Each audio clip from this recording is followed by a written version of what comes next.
You're telling me they eat capsaicin for fun? The junior xenobiologist's facial tentacles writhed in horrified fascination. The neurotoxin that causes intense pain signals in most carbon-based life forms. Oh, that's just the beginning. Senior researcher Aleksandra managed to sound both amused and disturbed as she pulled up the latest observation data on the Class 13 death world designated Sol 3, known to its inhabitants as Earth. They actively cultivate different varieties of capsaicin-producing plants and compete to create increasingly potent versions.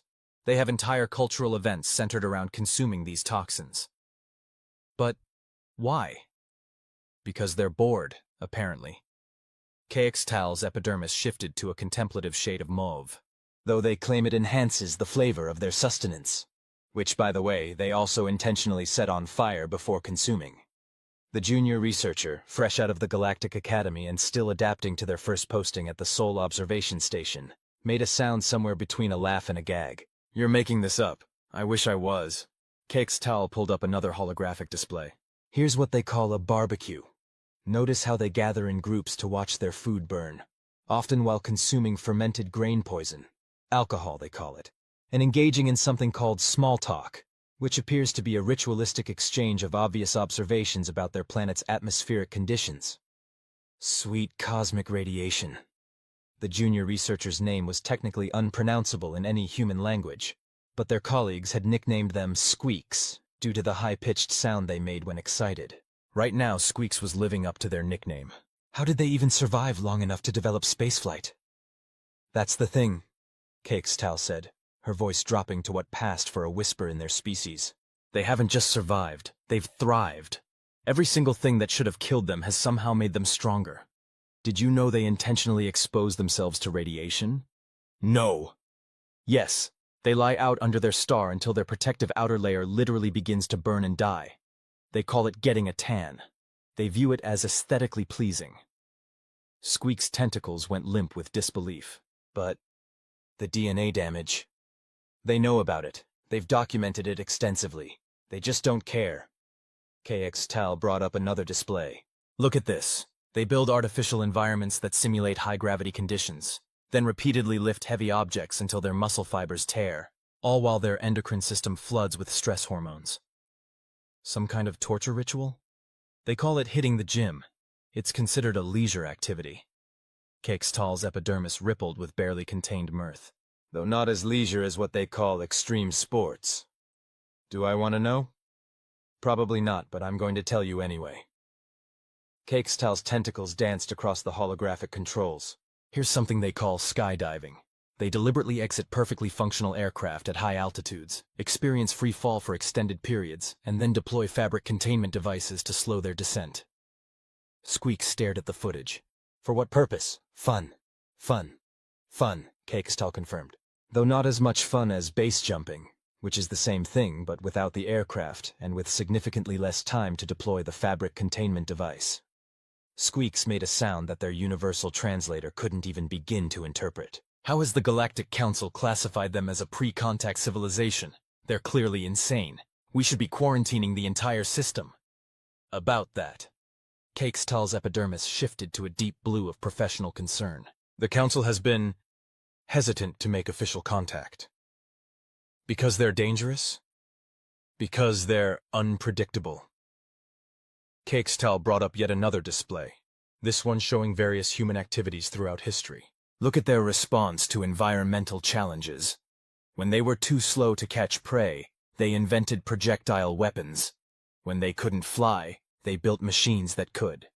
When disease threatened them, they developed increasingly sophisticated methods of manipulating microscopic organisms to fight back. That seems logical enough, Squeaks ventured. Yes, but look at their entertainment. Aleksandра's tentacles gesticulated wildly. They create elaborate simulations of things that terrify them. Death, disaster, invasion, apocalypse, and then consume these simulations for pleasure. They deliberately trigger their own fear responses in controlled environments. They call it horror and consider it a form of art. Maybe it's some kind of psychological preparation for actual threats? That's what we thought at first, Aleksandra admitted. But then we discovered comedy. What's comedy? They intentionally subvert their own expectations and those of others to produce an involuntary vocalization response. They call it laughing. Sometimes they do it so much they claim it causes them physical pain, which they describe as their sides splitting, and they consider this a positive outcome. Squeaks's tentacles curled inward, a sign of deep thought. So they deliberately seek out both negative and positive stimuli, often to extreme degrees, and they've somehow turned their planet's hostile conditions into sources of entertainment? Exactly! KXTAL's epidermis flickered through several shades of excitement. And here's the really interesting part. They're not even unified in how they do it. Some humans jump out of aircraft, others prefer to stay inside and create intricate mathematical puzzles. Some consume capsaicin until their faces turn red and their eyes water. Others carefully cultivate tiny plants in controlled environments. They're simultaneously reckless and methodical, aggressive and gentle, destructive and nurturing. How does that work? We have no idea. KXTAL's enthusiasm was almost palpable. Every time we think we figured out a pattern, they do something completely unexpected. Did you know they keep other species as companions? Not for food or labor, but purely for emotional bonding. They'll risk their lives to save these pets, even when there's no practical benefit to doing so. That's actually kind of admirable, Squeaks admitted. Oh, it gets better. Show them a small, helpless creature, and most humans will immediately want to protect it. Show them a large, dangerous predator, and a significant percentage will try to pet it. No.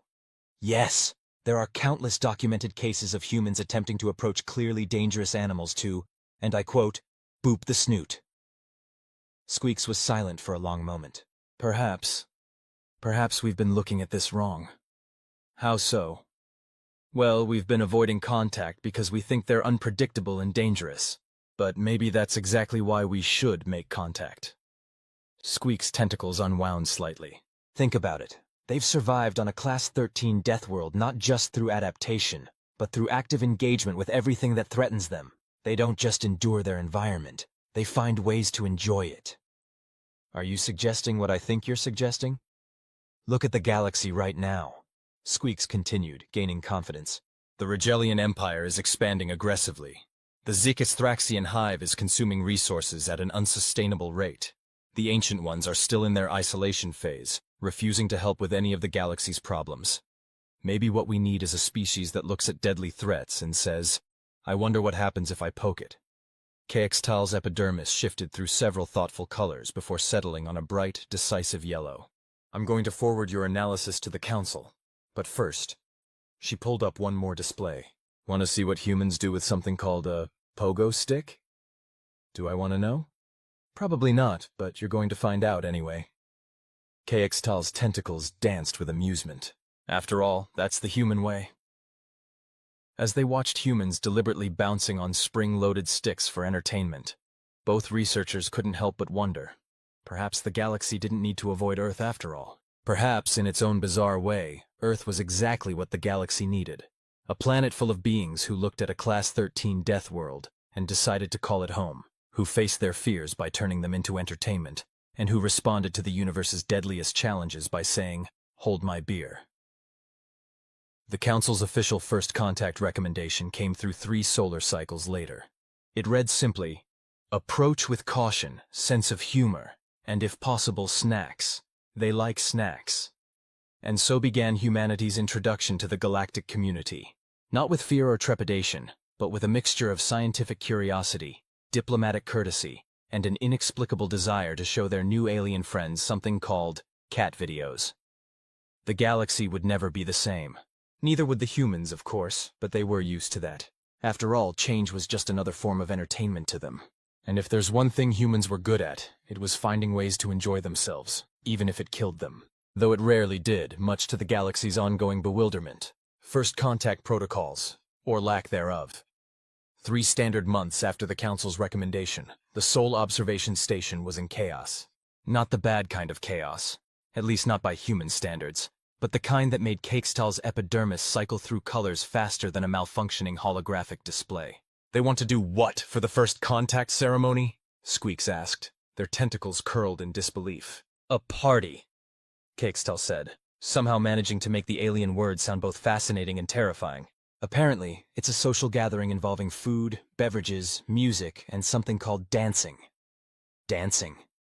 Rhythmic movement of body parts, often in ways that seem to defy both physics and common sense. Aleksandra pulled up some reference footage. Sometimes synchronized with others, sometimes deliberately unsynchronized, often accompanied by loud sonic vibrations they call music. Squeaks watched the display with growing amazement. Are they having seizures? No, this is voluntary. They call this particular style breakdancing. The name is apparently not literal. They don't actually break anything, usually. Well, Aleksandра's epidermis shifted to an embarrassed purple. There are numerous documented cases of humans injuring themselves while dancing, only to immediately attempt the same movement again, often declaring, "I meant to do that," or "watch this."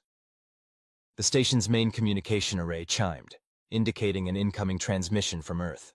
The humans had insisted on handling their own side of the first contact preparations, which had initially worried the Council, until they realized that humanity's capacity for throwing parties might actually exceed their capacity for warfare. "Oh no," Aleksandra said, reading the message. "Oh no. What is it?" "They want to make it a potluck." "What's a potluck?" "A gathering where each participant brings a different food item to share." Aleksandра's tentacles writhed in distress. "They want every species attending to bring a traditional dish from their homeworld." Squeaks made their namesake sound. But most of our species are silicon-based. We don't even process nutrients the same way." "I know. And some of us don't even eat in a way humans would recognize." "I know. And what about the methane breathers?" "They've actually thought of that," Aleksandra admitted, somewhat admiringly. "The humans are setting up specialized environmental chambers throughout the venue. They're calling it inclusive catering." Squeaks was quiet for a moment. "They're really trying, aren't they?" "Yes," Aleksandra said softly. "Despite all our concerns about their recklessness, they're putting an enormous amount of effort into making everyone feel welcome. They've even researched which wavelengths of light are comfortable for different species, and are adjusting their illumination systems accordingly." "That's surprisingly thoughtful." "Oh, it gets better." Aleksandra pulled up another message. "They're preparing what they call welcome packages for each species. They've included warnings about human behaviors that might be startling, like laughing or sneezing, and explanations of common human gestures. They've even included what they call stress balls for species that might feel overwhelmed." "What's a stress ball?" "A squeezable object designed to help relieve tension. Though I'm a bit concerned about their other inclusion." "Which is?" "Something called a fidget spinner. Apparently humans invented an entire category of toys specifically designed to help them focus by giving them something to idly manipulate." Squeak's tentacles perked up with interest. "That actually sounds useful. Our species does something similar with tentacle weaving patterns." "See? This is exactly why the Council finally agreed to contact. Humans are chaotic, yes, but they're chaotic in ways that somehow end up being innovative." Aleksandра's epidermis shifted to a thoughtful blue. "They take their own weaknesses, their need for constant stimulation, their susceptibility to stress, their biological fragility, and turn them into opportunities for invention." The communication array chimed again. This time, both researchers stared at the message in stunned silence. "They want to conclude the ceremony with something called fireworks," Squeaks finally said. "Yes. Which are controlled explosive devices designed to create colorful patterns in the sky. For entertainment." "Yes. Using actual explosives." "Yes. In their own atmosphere." "Yes." There was another long pause. "You know what?" Squeaks said finally. "I think I'm starting to understand why they've survived on a Class 13 death world. They don't just adapt to danger. They domesticate it. They turn it into art." That's actually quite profound," Aleksandra admitted. "Should I include that observation in my report to the Council?" "Might as well. Along with a warning about something I just found in their cultural database called karaoke." "Do I want to know?" "Probably not, but in the spirit of human cultural exchange, you're going to find out anyway." Squeaks's tentacles curled with amusement, though I suggest we save the explanation of crowd surfing for after the initial diplomatic relations are established. As they continued preparing for humanity's grand entrance into galactic society, both researchers couldn't help but feel a mix of anticipation and trepidation. The galaxy was about to meet a species that had not only survived one of the most dangerous planets in known space, but had turned survival itself into a celebration. The first contact ceremony was scheduled for what humans called a Saturday night.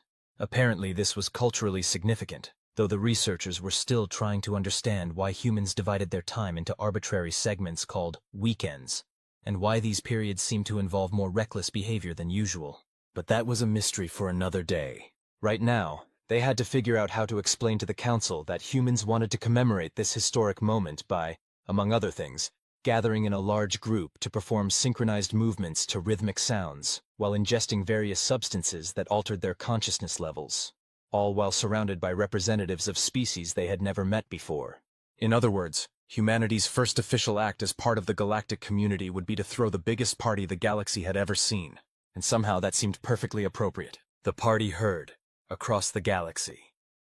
The first sign that the first contact celebration was going to exceed all expectations came when the human delegation arrived early to set up something they called a DJ booth. "What exactly does DJ stand for?" Squeaks asked, watching humans assemble an array of equipment that seemed to consist primarily of things that could produce very loud sounds. "Disc jockey," Kaextal replied, her epidermis cycling through confused colors. Though they haven't used actual discs for music storage in centuries, they just kept the name because, and I quote, "it sounds cool." The venue was a massive converted hangar at the edge of Earth's first extraterrestrial embassy complex. The humans had somehow managed to transform it into something they called a multi-environment party space in less than a week. There were pressure-controlled chambers for methane breathers, gravity-adjusted areas for species from high and low-gravity worlds, and temperature zones ranging from near absolute zero to what humans considered a bit warm. "They've thought of everything," Squeaks marveled, watching a human technician install what appeared to be a crystalline structure designed to refract light in ways that would be visible to species that could see in ultraviolet. "Almost everything," Kaextal corrected, her tentacles gesturing toward a group of humans setting up what they had insisted on calling the snack bar.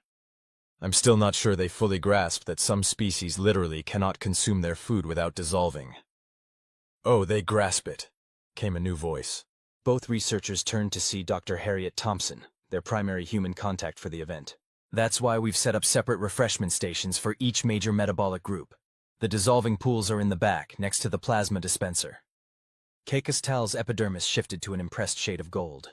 "You've really done your research."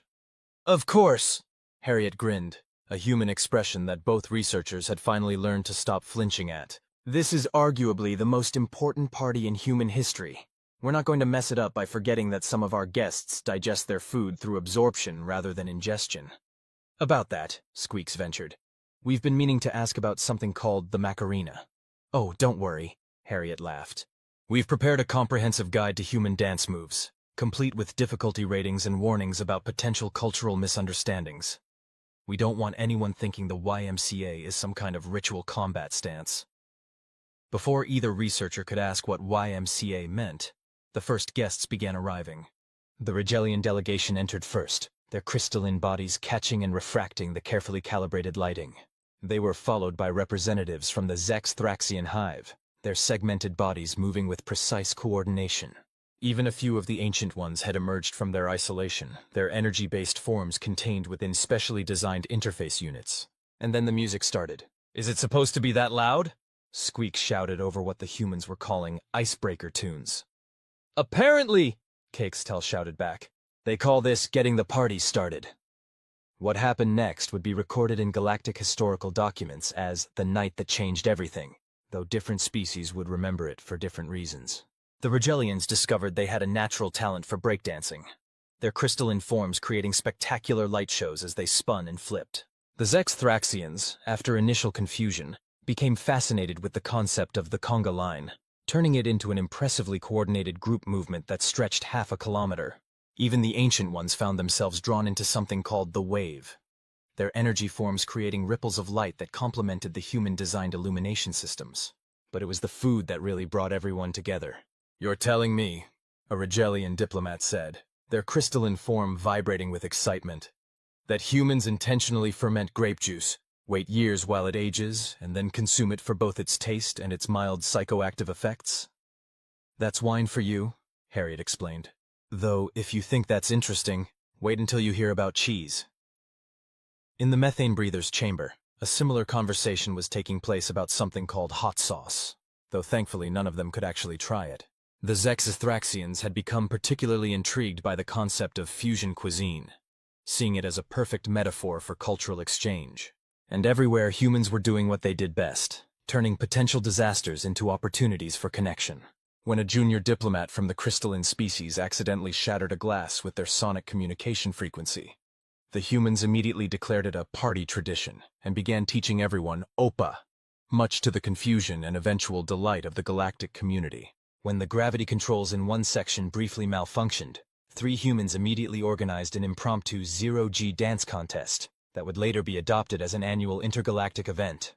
And when the Ancient One's interface units began having trouble processing human music frequencies, a quick-thinking DJ switched to what they called ambient electronica, inadvertently creating an entirely new genre of music that would soon sweep the galaxy: human ancient fusion beats. "I think I finally understand," Squeaks said, watching a group of humans teach some very interested Regelians how to moonwalk. "Understand what?" Kextal asked, her epidermis showing the distinct patterns of someone who had sampled a bit too much of the humans' fermented beverages. "Why they survived their death world. Why they thrived there." Squeak's tentacles gestured at the scene before them. "Look at how they handle every potential problem. Not by avoiding it, but by embracing it. Not by fearing differences, but by celebrating them. They've taken everything that could kill them and turned it into a reason to live." "That's..." Kextal paused, her colors shifting thoughtfully. "That's actually quite beautiful." "Yes," Squeaks agreed. "Though I'm still not sure about this conga line thing. It seems unnecessarily linear for a species that prides itself on thinking outside conventional boundaries." "Oh, just wait," Harriet chimed in, appearing suddenly beside them. "They haven't even started the limbo competition yet." "The what?" "It's where you try to walk under a progressively lower bar without touching it or falling over." Both researchers stared at her. "But why?" "Why not?" Harriet grinned. "Now, who wants to learn the electric slide?" As the night progressed, it became increasingly clear that humanity's entrance into galactic society would be remembered not for its diplomatic protocols or formal ceremonies, but for the way they had turned first contact into a celebration of diversity itself. They had taken every potential barrier, physical, chemical, biological, and turned them into opportunities for connection. The official report to the Galactic Council would later note that the first contact celebration had exceeded all standard parameters for cross-species social interaction while maintaining 0 incidents of diplomatic significance. The unofficial addendum, written by Kextal in a color that indicated both amusement and awe, simply stated, "They taught the Ancient Ones to do something called the robot. I believe we may need to reconsider our definition of advanced civilization." And somewhere in the background, as species that had never met before found themselves sharing stories, sharing dances, and sharing what humans called party snacks, the DJ played something called "Don't Stop Believin'" for the 7th time. Nobody seemed to mind. The morning after, and the years that followed, the Galactic Standard Day after the first contact celebration, Kextal and Squeaks found themselves doing something very human, drinking what humans called coffee while reviewing the events of the previous night. "I still can't believe the Ancient Ones asked for copies of the playlist," Squeaks said, their tentacles moving sluggishly. They had discovered that their species could, in fact, experience something analogous to a human hangover, though in their case it manifested as slightly delayed tentacle responses. "I still can't believe they stayed for the entire electric slide," Kextal replied, her epidermis showing the muted colors of someone who had perhaps enjoyed too much cultural exchange. "Though not as surprising as the Regelians starting their own dance crew." "The Crystal Breakers." Squeaks nodded, then immediately regretted the movement. "They've already scheduled performances in 3 different star systems." The observation station's main display was flooded with messages from across the galaxy. It seemed that humanity's approach to first contact had made quite an impression, though not necessarily in the ways anyone had expected. The Zexithraxian Hive had formally requested permission to establish what they called a fusion restaurant district in their capital system, with human chefs as cultural consultants. The Regelians were already incorporating elements of human music into their crystalline communication networks, and the Ancient Ones, to everyone's surprise, had emerged from their isolation to propose a joint research project into what they called the physiological and psychological benefits of synchronized movement patterns, or as humans called it, dancing. "Look at this," Kextal said, pulling up a new message. "The Council is receiving requests from dozens of species asking about human party planning expertise. Apparently, our first contact celebration has sparked a galaxy-wide interest in human social customs. All because they turned a potentially tense diplomatic situation into a celebration of diversity, Squeaks mused. You know, it's starting to make sense why they survive their death world. They don't just adapt to challenges, they transform them into opportunities for joy. The station's communication array chimed with an incoming transmission from Earth. It was Dr. Harriet Thompson, looking remarkably fresh for someone who had spent the previous night teaching ancient energy beings how to do the robot. "Good morning, researchers," she said cheerfully. "Or whatever the equivalent is in your time measurement systems. How are you feeling?" "We are experiencing what I believe humans call recovery," KXTAL replied diplomatically. "Ah, yes. We've prepared information packets about human hangover remedies, though we're not sure how they'll translate across species. But that's not why I'm calling." Harriet's grin widened. "We've had an idea." Both researchers felt their respective physiologies prepare for whatever uniquely human proposal was coming. "We're calling it the Galactic Cultural Exchange Festival," Harriet continued. "Annual rotating locations, each host species sharing their own customs while incorporating elements they've learned from others. We're thinking of starting with Earth hosting the first one, then maybe the Regelian Crystal Cities for year 2. Their dance crew is really excited about the acoustics there." "That's actually quite brilliant," Squeaks admitted. "Creating a formal framework for the kind of spontaneous cultural exchange that happened at the party." "Exactly!" Harriet beamed. "And we've already got some great ideas for the first festival. Wait until you hear about something we call karaoke battles." "Should we be concerned about the word battles?" KXTAL asked carefully. "Oh no, it's not actual combat," Harriet assured them. "Though you might want to warn the council about something called rap battles before they hear the term out of context." As the conversation continued, more reports kept flowing in from across the galaxy. The Mechanoid Collective had begun investigating human dance moves as a way to improve their joint mobility systems. The telepathic consortium of Proxima Centauri had become fascinated by human small talk, seeing it as an intriguingly inefficient yet socially valuable form of communication. And everywhere, it seemed, species that had long viewed Earth as a dangerous, primitive world were beginning to understand something fundamental about humanity. Their greatest strength wasn't their ability to survive their death world, but their talent for making the best of any situation they encountered. 6 months later, the Galactic Council released its first comprehensive report on human integration into galactic society. The document was thousands of pages long and filled with detailed analyses of human social patterns, technological adaptations, and cultural influences. But it was the conclusion that really caught everyone's attention. While initial concerns about human unpredictability and their death world origins were not unfounded, we must acknowledge that these very traits have led to unprecedented levels of cross-species cultural exchange and cooperation. Their insistence on finding joy in adversity, their ability to turn challenges into celebrations, and their genuine enthusiasm for learning about and embracing other species' customs have created new pathways for galactic unity. In short, humanity's greatest contribution to galactic society may not be their technology, their resilience, or even their surprisingly popular pizza concept, though the methane breather's adaptation of it has shown promising results. Instead, it is their fundamental belief that differences are not obstacles to be overcome, but opportunities to be celebrated. Also, we should probably prepare ourselves for something they call New Year's Eve. We're not entirely sure what it is, but they seem very excited about it, and it apparently involves something called party poppers. Back at the Sol Observation Station, KXTAL and Squeaks were preparing for their new roles as cultural exchange coordinators. The station had been officially redesignated as the Sol Cultural Research and Exchange Center, though humans had already started calling it the Party Planning Hub. "You know what still amazes me?" Squeaks said, watching a group of Regelian crystals practicing something humans called breakdance spins, while a ZX Thraxian dance instructor offered tips on maintaining balance. "What's that?" "We spent all that time studying humans as survivors of a Class 13 death world, trying to understand how they endured such harsh conditions. But we were asking the wrong question all along." "Oh?" "We should have been asking how they turned survival into an art form.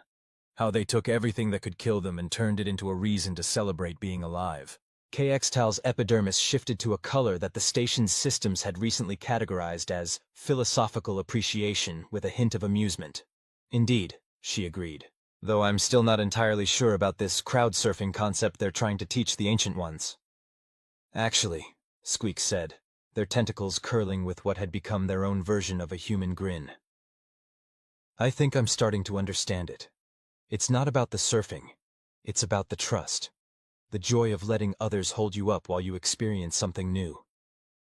That's actually quite profound. I know, Squeaks agreed. No. I think I'm starting to get the hang of human metaphors. Speaking of which, Cakestal said, checking the station's schedule. We should probably prepare for next week's workshop on human idioms. Apparently, they're going to explain why they paint the town red when they're happy, even though no actual painting is involved. One mystery at a time, Squeak suggested. Right now, I think we should focus on understanding this conga line thing. The hive mind representatives are quite insistent on mastering it before the next cultural exchange event. And so, as humanity continued its integration into galactic society, their influence spread not through force or fear, but through something much more powerful. The simple, profound idea that life, even on a Class 13 death world, was meant to be enjoyed, shared, and celebrated. Even if that celebration sometimes involved teaching ancient energy beings to do the Macarena. Author's note. This story is part of the Humanity Fuck Yeah collection, celebrating the weird and wonderful ways humans have turned a deadly planet into their playground. No aliens were harmed in the making of this story, though several were mildly traumatized by learning about parkour, karaoke, the chicken dance, and now, inexplicably, the Macarena.